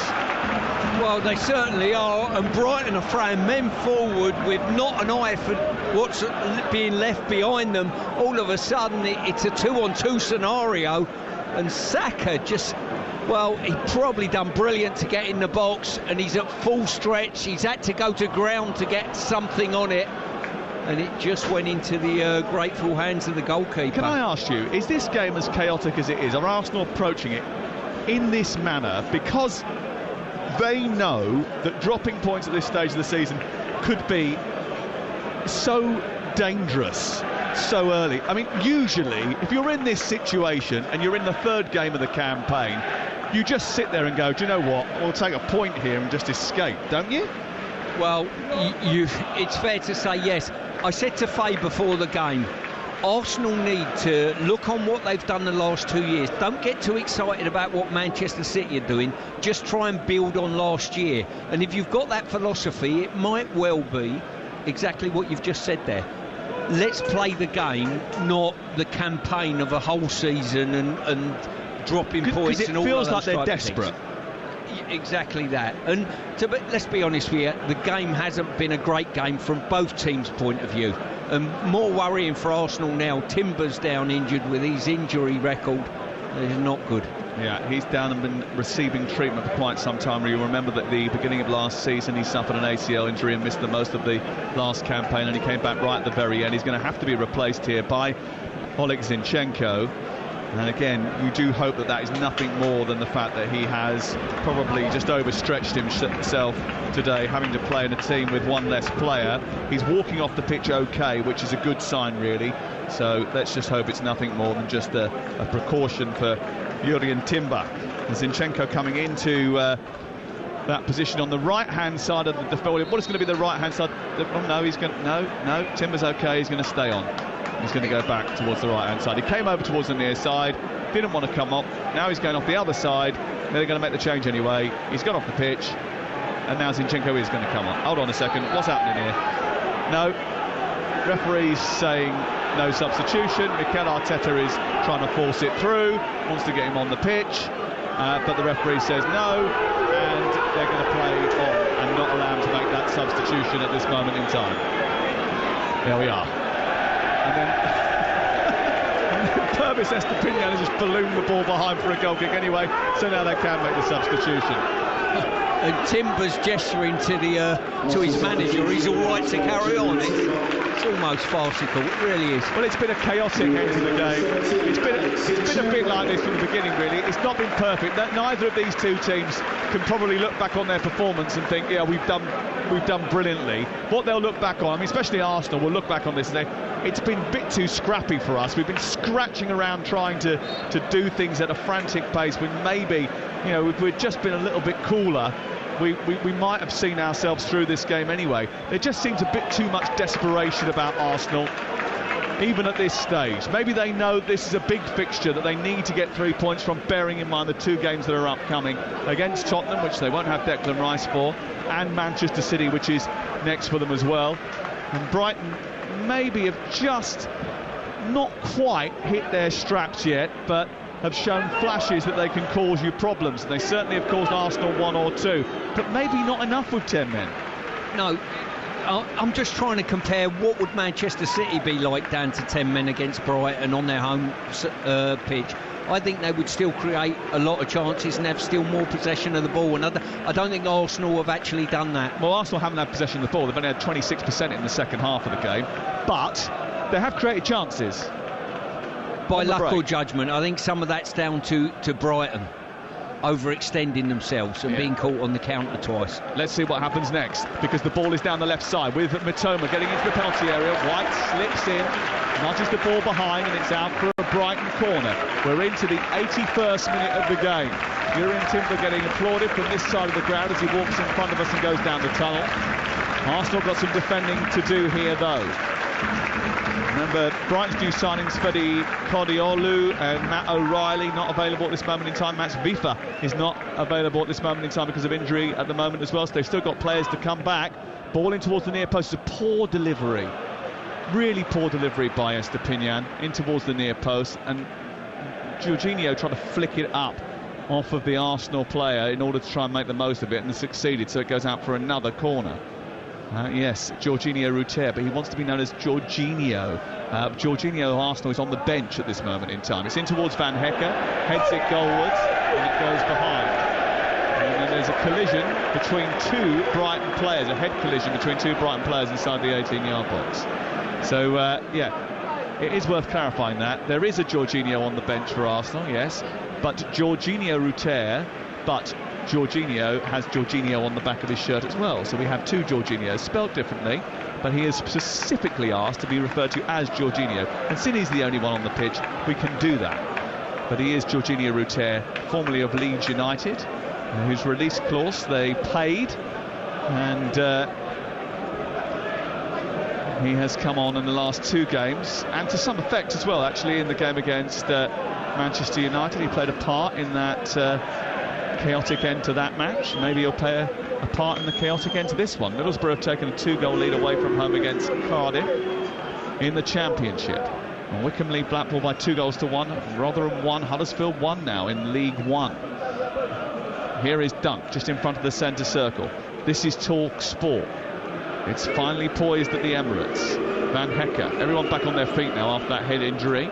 Dunk forward to João Pedro, got the equaliser. And tries to play it forward as gives it straight to Partey and then kicks out at Partey and gives away a free kick. Yeah, really poor play there.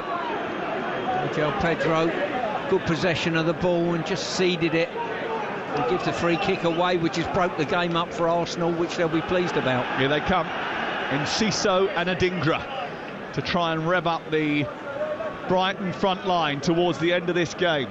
They want to start with a perfect tally. Both these two teams come in with a 100% record. Both don't want that to go at this stage of the opening few weeks of the season, especially not Arsenal. Saka does well, takes it down, scoops it forward, and Martinelli and Havertz can't get beyond the defence, and it runs through to Verbruggen, and it'll be cleared away from the edge of the box by the Dutch goalkeeper. It'll be an interesting one for Brighton, because a 1-1 result at the Emirates is a very, very good result, but on the scheme of things, they'll have regrets if it stays that way, I think, Sam. Here is Van Hecke coming forward, clipping it into the left channel. Mitoma stretched for it instead of trying to control it, and then kicked it straight behind for a goal kick. We're going to get two changes here, and the two changes are going to be Adingra, who comes on, and he's going to replace... Who's he replacing? He's going to replace... Hold on a second, they put the wrong number up. He's going to come on for Welbeck, and Kara Mitoma is going to come off, and Enciso is going to come on. So Welbeck and Mitoma off, and Enciso and Adingra are on. So that means João Pedro will go through the centre.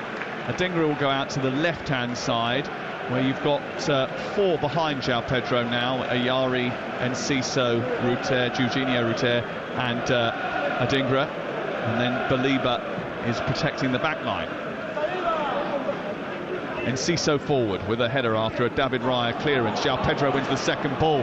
Ben White was bullied. It's picked up by Adingra. He plays it down the left side in towards Enciso. Enciso gets beyond Ben White once again. Adingra moves into the penalty area. It goes through the legs of Ben White, but it'll be easily cleared by Partey. He hacks it upfield, but there's no out ball now for Bruggen.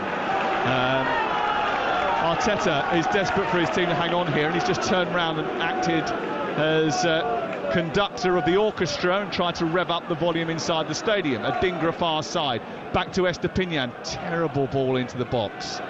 I mean, he hasn't played a lot of football because of his injury. He had surgery at the end of last season, Estepinian, but crikey. I mean, a couple of times he's got into positions of crossing the ball and hasn't been able to do so. And similarly, Lewis Dunk has had a real struggle sometimes this afternoon. Well, he's trying to head the ball, Sam, without getting his feet off the floor and letting people just push him out of the way.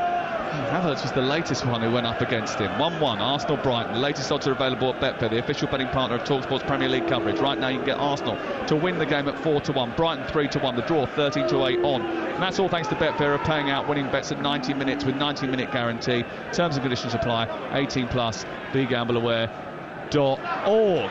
Here is Saka, who would love to get a winner for Arsenal. Over on the right side, tricking his way past two challenges, can't get past the third, but certainly doing his best to drag his team up the park.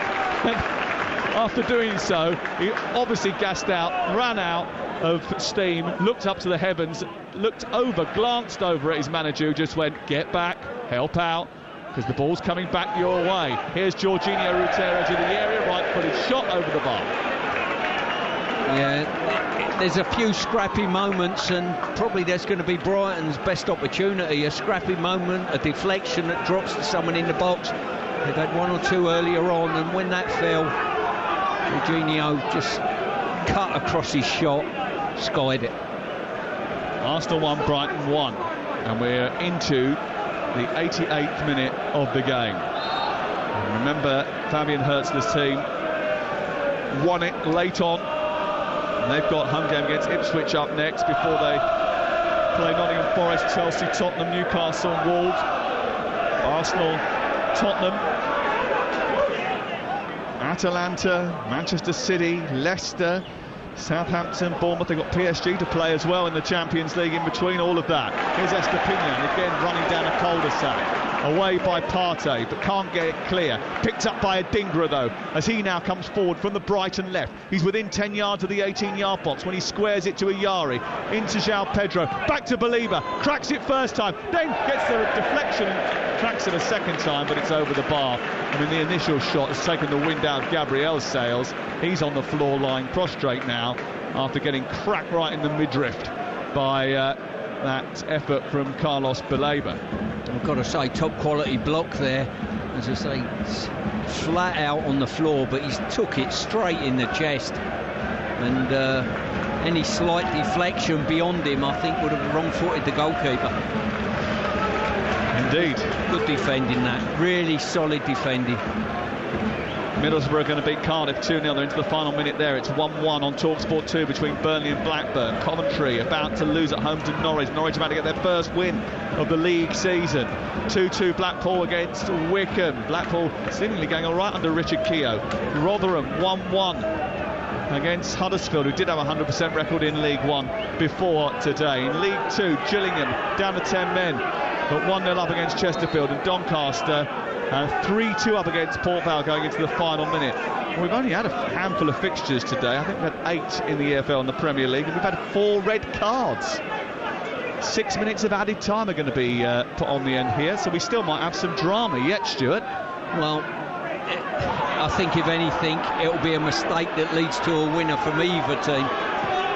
João Pedro's thrown himself to the floor after a collision with an Arsenal defender, and then Martinelli and Hinshaw would have collided on this near side the referee's played on. Martinelli's crunched and gone off the pitch on the near side. The histrionics have been revved up in this second half by quite some high degree. The ball is sent long down the left-hand side of Brighton on the attack of Dingra. 6 minutes now confirmed as we brought you here on TalkSport. We go into the final few minutes of the game.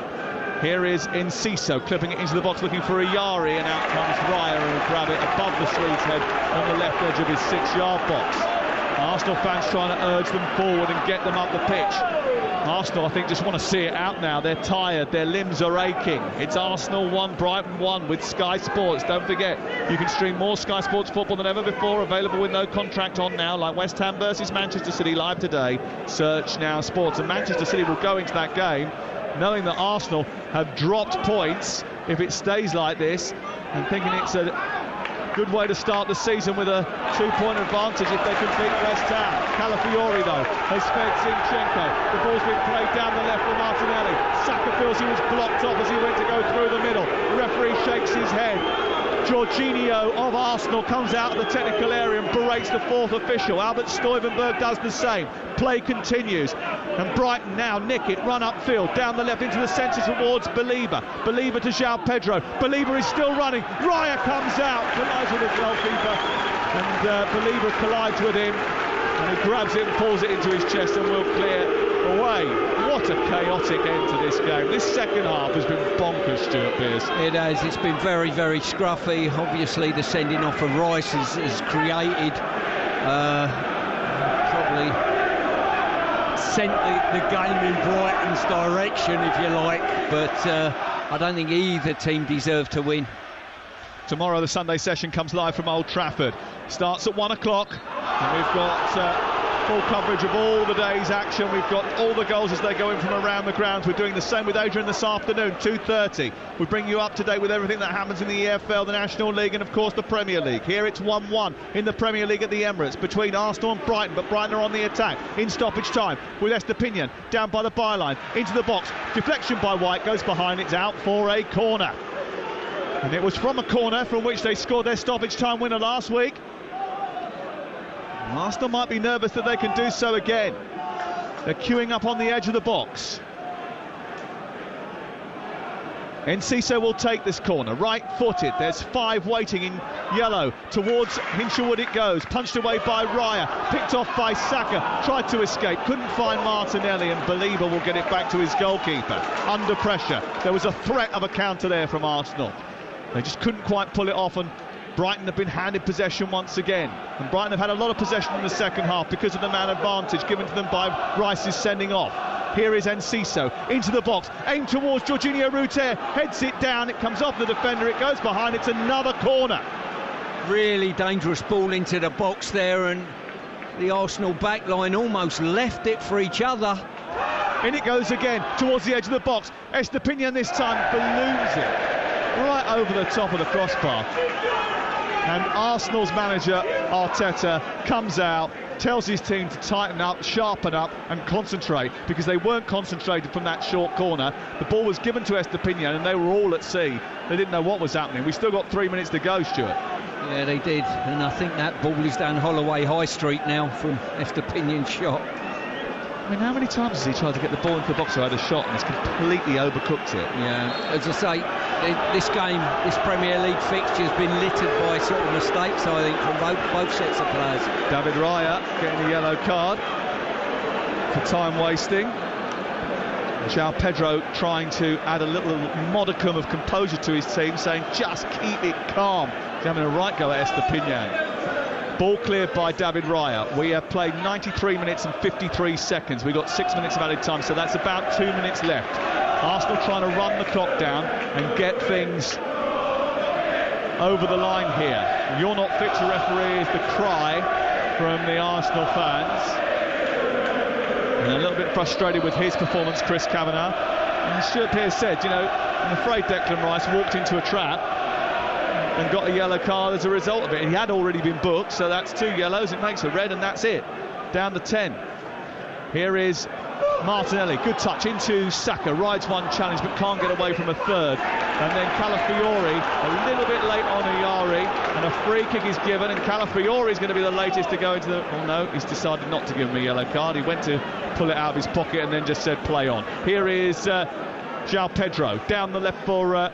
Brighton, cutting in, coming infield, riding one challenge. He was fouled over on the far side by Thomas Partey, who has to be very careful. And Thomas Partey was beckoned at by João Pedro. João Pedro saying to Chris Kavanagh he should have got a yellow card for that. He's probably right, by the way. but because João Pedro asked for it, it's he who gets the yellow card and not Thomas Partey, and Arsenal spared the blush of going down to 9 men.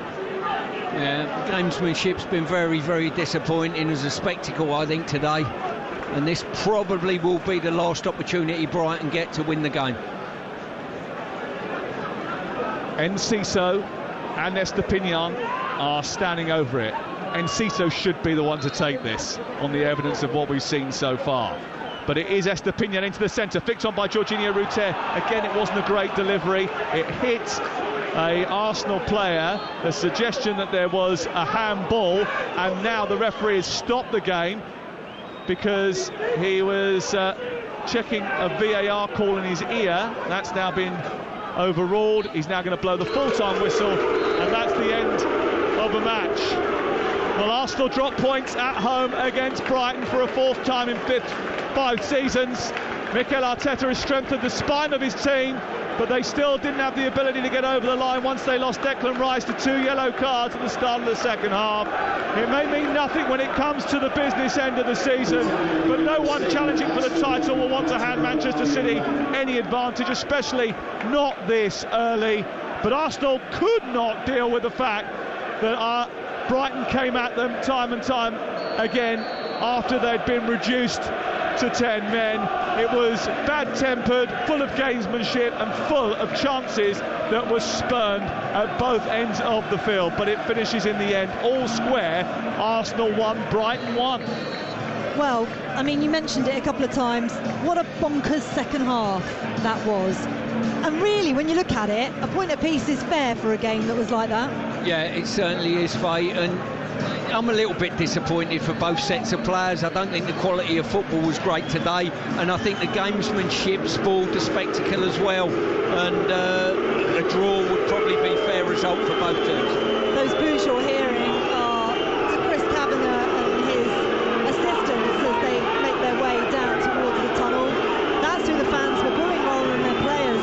When the whistle was blown for full time, they believe the referee is to blame for that, but I think the person to blame for what happened in that game was their own player, Declan Rice. Exactly, it was, and that's the sad thing about football. I think that the referee's getting vilified here, and I know the fans are entrenched in their own team and all that, but they've not made it easy for the referee today. The gamesmanship, dropping to the ground easily, trying to buy fouls, all of those type of things, and for me, I've seen a lot of sendings off that I think were harsh. I don't think today's was one of them. I don't either, and it was uncharacteristic from Declan Rice in terms of the petulance. We're not used to seeing that from him, but he did enough that he was stopping the game restarting, and that is fair enough. And when you're on a yellow card already, you can't do that. Exactly. You know, he'll have to learn by that. I don't think